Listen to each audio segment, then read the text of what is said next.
He calculation is correct. The math is verified. Then reality breaks. Quantum field theory is, by every measurable standard, the most successful scientific framework ever written. It predicts the behavior of subatomic particles to 11 decimal places. It built the transistor, the laser, the microchip in the device playing this sentence. And when that same theory is asked one simple question, how much energy is contained in empty space, it returns an answer wrong by a factor of 10 to the power of 120. That is a 1 followed by 120 zeros. To put that number on record, it is larger than every atom in the observable universe, multiplied by itself several times over. According to the prediction, the vacuum of space should carry so much energy that the cosmos should have torn itself apart the instant it began. Stars could not form. Galaxies could not exist. The screen in front of you should not be here. The universe is still standing. Physicists have a name for this: on the record. They call it the worst theoretical prediction in the history of physics. The blueprint says the bridge cannot hold. The bridge holds anyway. For decades, the brightest minds in theoretical physics have stared at this number and gone silent. Because the leading explanation, the one buried in the journals, the one whispered in conference halls, does not require fixing the math. It requires accepting that this is not the only universe. Yet here the universe stands, intact, expanding, bound by gravity that should mathematically have failed before the first star ignited. The official story offers an answer: clean, elegant, published in peer-reviewed journals from 1998 onward. It begins with Einstein's field equations. General relativity does not describe gravity as a force pulling objects together. It describes mass warping the fabric of space-time itself. A bowling ball on a trampoline. The sun bends space around it, and the Earth follows the curve. For 70 years after Einstein published those equations, astronomers operated under one assumption: gravity slows expansion. The Big Bang launched everything outward, gravity pulls it back. The universe either coasts to a stop, collapses, or expands forever, but slowly, decelerating with every passing billion years. That assumption died in 1998. Two independent research teams, the Supernova Cosmology Project and the High-Z Supernova Search Team, measured the brightness of distant Type 1a supernovae. These stellar explosions are remarkably consistent. Same luminosity, same decay curve. Cosmic lighthouses with a known wattage. The light from those supernovae was dimmer than expected, not by error margins, dimmer by a statistically confirmed degree. The universe was not slowing down, it was accelerating.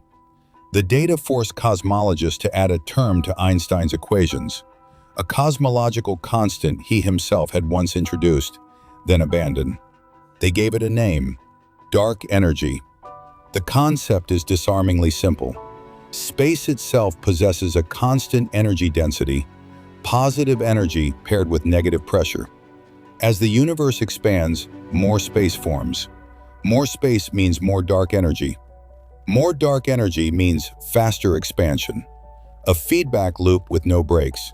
According to verified measurements, dark energy comprises roughly 68% of the total energy content of the universe. Dark matter, another invisible component, accounts for 27%. Everything visible, touchable, detectable with instruments makes up less than 5%. The model fits observations. Supernova distance measurements, cosmic microwave background fluctuations, galaxy cluster distributions. Every data point aligns. The case on paper appears closed. But there is a problem the official story does not resolve. It sidesteps. Dark energy requires the cosmological constant to hold a specific value. Not approximate, exact.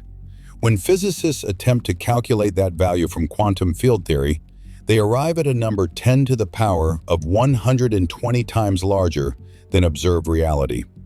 That is not a rounding error. That is the worst prediction in the history of physics. The theory that explains the expanding universe cannot explain the number that drives it.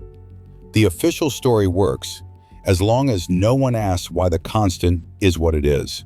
And in 1998, no one could answer that question. The value itself is a whisper, 10 to the negative 9 in SI units, a decimal point followed by 8 zeros, then a 9. If you tried to write it as a fraction, the denominator would stretch across a football field in font size 12.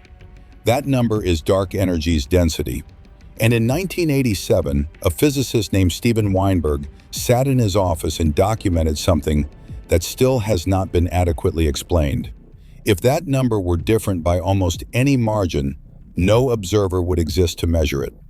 The first crack in the official story is not a discovery, it is a thought experiment. Run the universe backward. Rewind to the moment 380,000 years after the Big Bang, when the first atoms locked into place. Now change one dial. Make dark energy stronger. Not catastrophically stronger, just 10 times its measured value. Gravity loses. The repulsive force overpowers the attractive pull of matter. Hydrogen clouds never collapse. Stars never ignite. Galaxies never form. The universe expands into a cold, dark void where nothing more complex than a lone atom ever exists. No chemistry, no planets, no life. Weinberg documented this in a 1987 paper that most physicists read once and then tried not to think about. He did not call it a conspiracy, he called it a coincidence. But the word he used most often was anthropic, from the Greek word for human.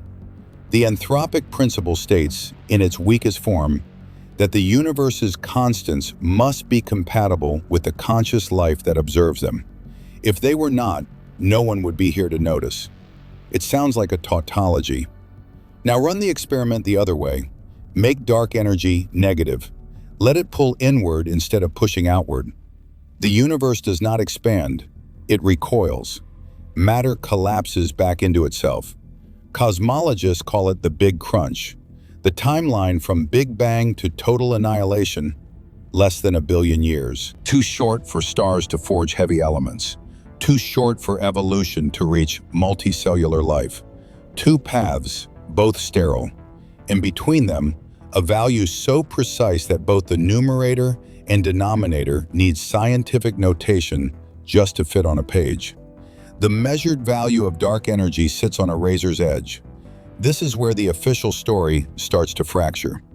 The standard model of particle physics, the most verified framework in science, predicts that dark energy's value should be 10 to the power of 120 times larger than what instruments measure.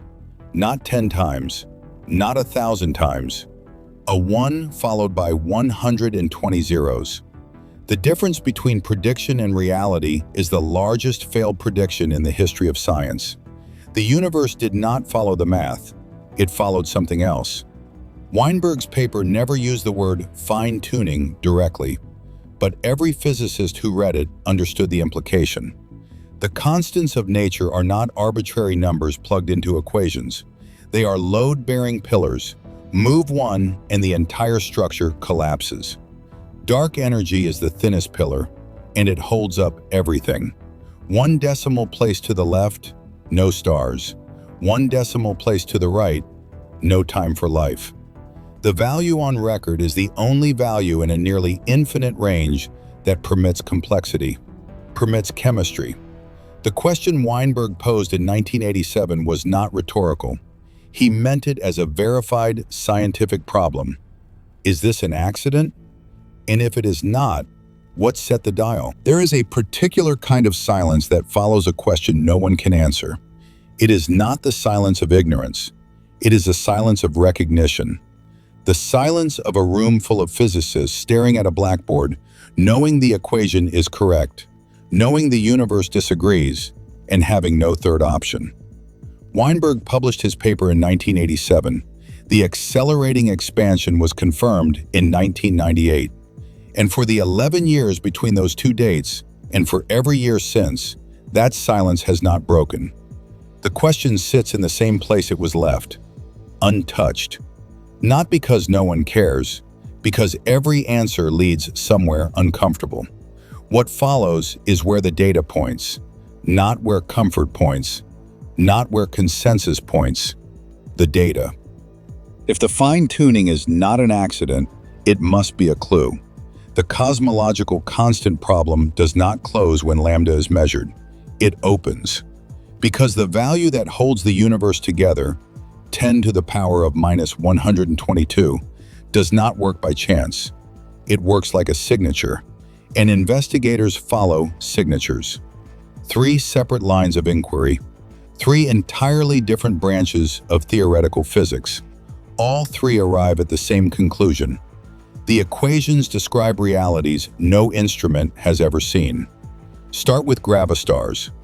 In 2001, physicists Pavel Mazur and Emil Motola proposed an alternative to black holes. Not a singularity, a shell. A star made of vacuum energy itself. Constant positive energy, constant negative pressure. The exact same properties lambda has across space.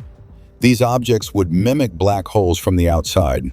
Same gravitational signature, same light-bending curvature, but no event horizon, no singularity, just a boundary where space-time transitions from one phase to another, like ice becoming water. If gravastars exist, dark energy is not diffuse. It is clumped, concentrated into discrete objects scattered across the cosmos. The hypothesis predicts a universe filled with lambda-dense structures that have been classified as black holes for decades. Then there is the second clue, white holes. Einstein's field equations do not discriminate. If a black hole exists, an object from which nothing escapes, then the same math permits a white hole, an object from which nothing can enter. Information exits, energy exits, matter exits, but nothing crosses the boundary inward. For decades, physicists dismissed white holes as mathematical curiosities. Then loop quantum gravity changed the calculation. According to Carlo Rovelli and Hal Haggard's 2014 work, a dying black hole does not simply evaporate, it undergoes a quantum transition. The event horizon inverts. A black hole becomes a white hole. The math says it is inevitable. The third clue is the oldest, wormholes. Roy Kerr solved the rotating black hole in 1963. The Penrose diagram for that solution does not describe a collapse. It describes a bridge, a path through the event horizon that exits into a parallel region of spacetime. The math does not require belief. The math describes what happens if you follow the geodesics. No one has found an error. 3 models: vacuum stars, inverted horizons, space-time bridges, all pointing in the same direction. The equations do not describe one universe, they describe a structure larger than a universe, a framework in which universes are components, not totalities. If the physics allows for other universes, then the fine-tuning problem has a candidate solution, but only under a radical new picture of reality. The cosmological constant problem demands an explanation for lambda's value. The anthropic principle offers one. Lambda must allow observers to exist, but that principle only works if there are other universes with different values.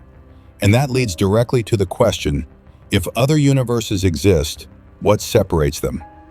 Roger Penrose proposed that the universe does not end in heat death. It transitions. The infinitely cold, infinitely expanded end of one universe becomes the hot, dense beginning of the next. Big Bang follows Big Crunch, follows Big Bang. Each cycle carries different constants, different values for lambda. The cycles are separated by time, not space.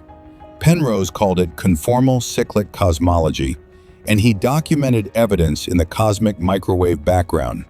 Concentric rings that should not exist if the universe only happened once. Alan Guth and Andre Linde took a different path. Eternal inflation, the idea that the Big Bang was not unique, that inflation continues in distant regions, spawning bubble universes, each with different frozen constants. The bubbles are separated by space expanding faster than light can cross. A third model exists, Hugh Everett's many worlds. Every quantum event splits reality. Both outcomes persist. Both are real. The universes are separated not by space, not by time, by probability amplitude. Three mechanisms, three forms of separation: time, space, probability. But all three solve the fine-tuning problem the same way. Lambda is not fine-tuned in this universe. Lambda takes every possible value across the multiverse. This value is observed because only this value permits observers. The pattern is not comforting, it is inevitable. I am an investigator. My job is to follow the data, not the comfortable explanation, not the one that lets anyone sleep at night, the data. And right now, the data has led to a place that feels more like philosophy than physics. It would be easy to stop here, to call it a quirk of the cosmos, a strange coincidence that just happens to exist because, well, it has to. But that is not investigation. That is surrender dressed up as wisdom. What bothers me about this story is not the mystery itself. What bothers me is how quickly the scientific community reached for an answer that sounds elegant but does nothing. An answer that explains everything while asking nothing. They call it the anthropic principle. The argument works like this. Of course the universe is fine-tuned for life. If it were not, no observer would be here to notice. The constants have to be what they are, because if they were different, there would be no one to measure them. End of discussion. It is a loop, a statement true by definition that explains nothing. Consider a person who won the lottery 56 times in a row. Ask how. They say, well, if I had not won, you would not be interviewing me. Correct. Useless. The anthropic principle does the same thing to cosmology. It takes the 1 in 10 to the 120th odds, the precision that makes neutron stars look sloppy by comparison, and it treats that as a given. Not as evidence of a deeper process, not as a question demanding investigation, as a condition, a fact of existence that requires no further inquiry.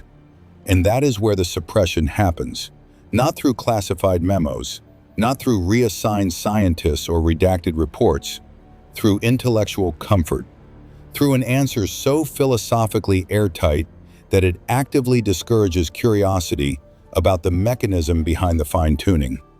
By the early 1980s, physicists had a choice. They could treat the constants as a mystery, one that pointed toward undiscovered physics, hidden structures, processes not yet understood.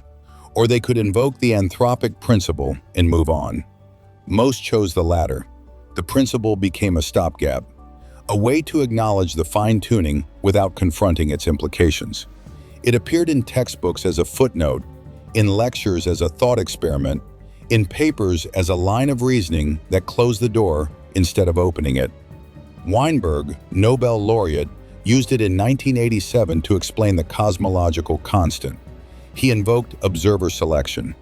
If the constant were larger, galaxies would not form. Therefore, a small value is observed because galaxies formed. Logical, descriptive, empty. The argument spread. It became respectable to say, this is fine-tuned because observers exist to see it. It became acceptable to treat the greatest precision in all of physics as a selection bias rather than a signal. And the investigation into what mechanism, what process, what underlying reality could produce such precision quietly stalled. Not because the question was not important, because the answer had been declared unfindable. The suppression does not work by hiding evidence. It works by convincing everyone that the evidence does not point anywhere, that the smoking gun is part of the scenery, that the 1 in 10 to the 120th odds are exactly what anyone should expect if they think about it the right way.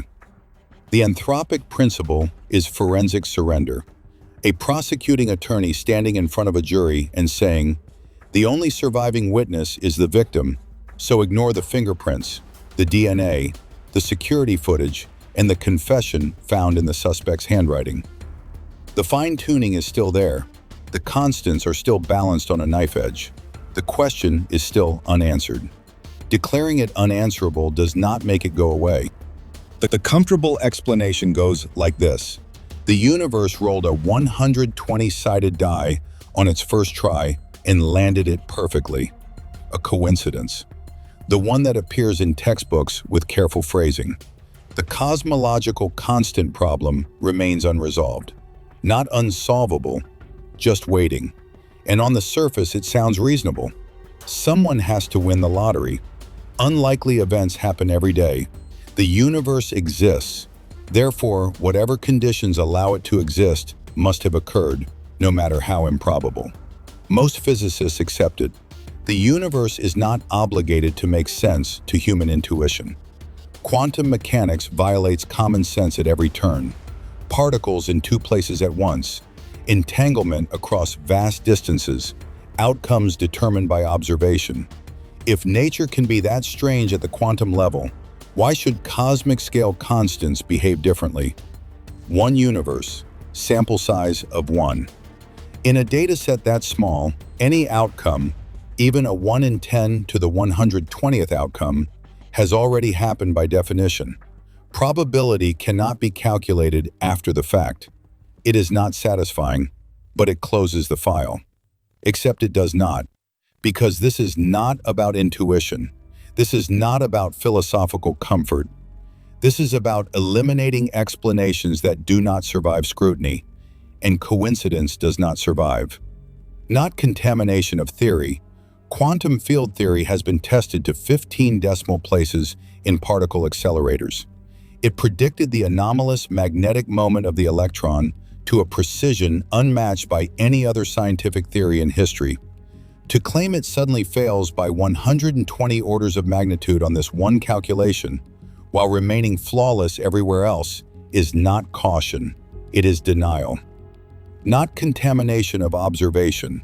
The accelerating expansion has been confirmed by Type 1a supernovae, cosmic microwave background measurements, baryon acoustic oscillations, and gravitational lensing surveys. 4 independent methods, different instruments, different teams, all converging on the same conclusion. Dark energy is real. The data is verified. Not statistical reality, a 1 in 10 to the 120th probability is not rare. It is not unlikely. It is functionally impossible. To accept it as chance is to abandon causality itself, the foundational principle that effects have causes. Science does not function when odds smaller than the number of ways to arrange atoms in the observable cosmos are called luck. The raw data from the cosmos tells a clear story. It was not a calculation error. It was not an observation error. It was not a statistical accident. Then what? The data does not tell anyone what to believe. It tells them what remains. 2 doors, both open, neither comfortable. The first door is the multiverse. It says no observer is special. The universe is not tuned for life. The constants are not gifts. They are dice rolls. 10 to the 500th power of them, maybe more. A number so large it makes the word infinite feel small. In that view, this universe is simply the one that won an impossibly large lottery, floating in a sea of failed, sterile universes where stars never formed, where atoms never bonded, where nothing lived long enough to ask why. Life is not the product of design. It is the product of exhaustive trial and error on a cosmic scale. The second door is intelligent design, not in the cultural sense, not in the political sense, in the logical sense. The dice were not rolled at all. The value was set. Something selected 1 in 10 to the 229th on purpose. This is not a scientific conclusion, but the data forces it into the room as a logical alternative to near infinite chance. If infinite universes are rejected, what remains is finite precision, and finite precision at this level implies intent. The metaphor that keeps returning is a library, a building the size of a city, every shelf searched, every corridor, every vault. and one book found, just one, intact, readable, perfectly preserved. The question is not whether the book is interesting. The question is whether it is the only book ever written, or the only one that survived a fire that consumed trillions of others. That is where the cosmological constant leaves the investigation. Not with an answer, with a decision. A decision about what kind of universe this is. One that was always going to succeed, or one that succeeded once out of an unimaginable number of failures. Both possibilities carry the same weight. In the multiverse, life is a statistical fluke. In a design system, life is a planned variable. Either way, no observer is the author. Every observer is the result. The final question is not, are we alone? The final question is this reality alone? Is this universe a singular, impossible success, or one survivor out of an infinity of failures? The data does not have the answer, but if anyone works in cosmology, if anyone has access to the internal data sets from the Planck mission or the ESA memos on vacuum energy measurement error margins, document reference ESA PL 2018-143, what was documented matters more than what is believed, because belief is cheap, data is not. And right now, the data has left this investigation standing in the dark, holding one book and wondering if the fire ever stopped burning.